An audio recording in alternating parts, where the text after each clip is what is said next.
ধন্যবাদ। আপনারা সকলে অবগত আছেন যে আমাদের গোমতী নদীর পাড়ে অনেকগুলা স্পট রয়েছে। গত বছর আমরা গণনা করেছিলাম প্রায় 17টা স্পট রয়েছে। এই 15 কিলোমিটার গোমতী নদীর এখানে 17টা স্পট। এর মধ্যে আমরা এবার খবর পেয়েছি প্রায় 6 থেকে 8টা স্পটে গোমতী নদীর তীরে মাটি কাটা হচ্ছে।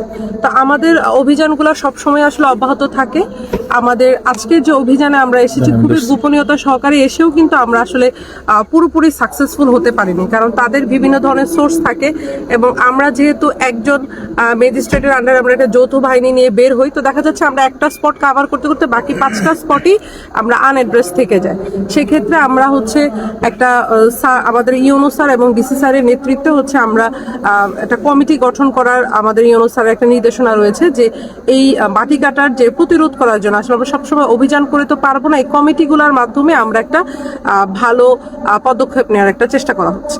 আচ্ছা, আমাদের কাছে কিছু কৃষক অভিযোগ করেছে যে এখানে বিভিন্ন আইন শৃঙ্খলা বাহিনীর সদস্যরাও নাকি জড়িত থাকে, তাদের সাথে অর্থ লেনদেন করে। এই বিষয়টা যদি প্রমাণিত হয় আপনারা তাদের বিরুদ্ধে ব্যবস্থা নেবেন কিনা? হ্যাঁ, অবশ্যই। সেই ক্ষেত্রে আসলে মৌখিক কোনো কিছুতেই আসলে আমরা তো আসলে বিশ্বাস করতে পারবো না, সেটা লিখিত অভিযোগ দিতে হবে।